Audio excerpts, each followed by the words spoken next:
Starting Monday, the Senate Judiciary Committee will begin questioning Ketanji Brown Jackson, President Biden's nominee for Supreme Court Justice. Joining us right now, Chicago-based trial attorney Karen Conti. Karen, happy Friday Eve. Good morning to you.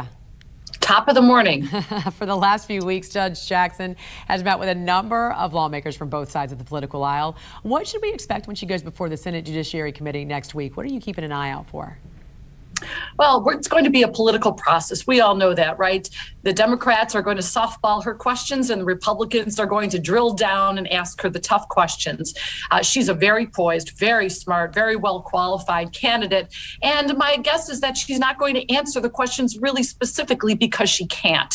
But I do think at the end of the day, the Democrats are going to vote in favor of her. Republicans are going to vote against her. And if my math is right, she's going to be affirmed as our next U.S. Supreme Court Justice. When President Biden announced he would nominate a black woman to the Supreme Court, it was met with criticism. Some critics argued race should not be a determining factor for this nomination. So what types of questions should we expect to hear when it comes to race during this confirmation hearing? Some are already anticipating Judge Jackson's faith to be in the spotlight as well. And so what other topics should we anticipate lawmakers to question her? Yeah, I mean, as to the issue of race, we as a society have decided that diversity is a good thing. So in corporate boards, in workplaces, in schools, we want to see people of different colors, different genders, different age groups. So I think I don't think there's a problem with saying we want an African-American woman on the court because we have never had any in over 200 years.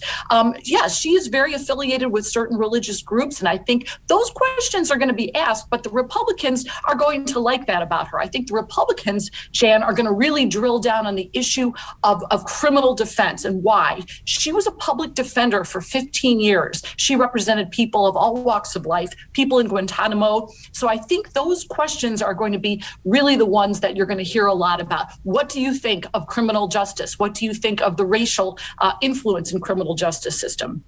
And Karen, there are certain topics the Supreme Court nominee just can't discuss during confirmation hearings. She can't take positions on issues in case she has to rule on them. So where do they draw the line? Yeah, there are actually codes of ethics for judges. We call that the Ginsburg rule. You can't talk about something that's either pending or something that might be pending. So you're not going to hear her talk about Roe versus Wade and what she would do and how she would rule. She's got to walk that line. She's got to say, here's what my general philosophical beliefs are when it comes to how to rule on a case. But when a case comes to her, she's got to look at the facts in the law and she's got to try to put aside her prejudices and rule based upon those things. So she's going to be walking that line. She's going to look like she's avoiding the topics, as we saw with Amy Coney Barrett and with Brett Kavanaugh. But what she's really doing is honoring her code of ethics. And in light of Justice Stephen Breyer's retirement, how will things change on the high court? What similarities and differences do you see that Judge Jackson could bring compared to Justice Breyer?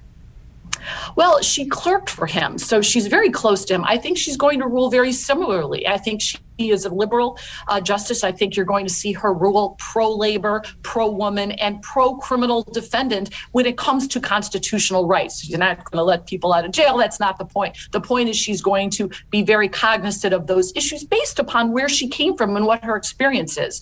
I don't think this is going to change how the court operates because the conservatives are still in power and will be in power if she's appointed. But I think she will be a great addition to the court if she's confirmed. All right, Karen, great to see you this morning. Hope you have a great weekend. Thanks for joining us.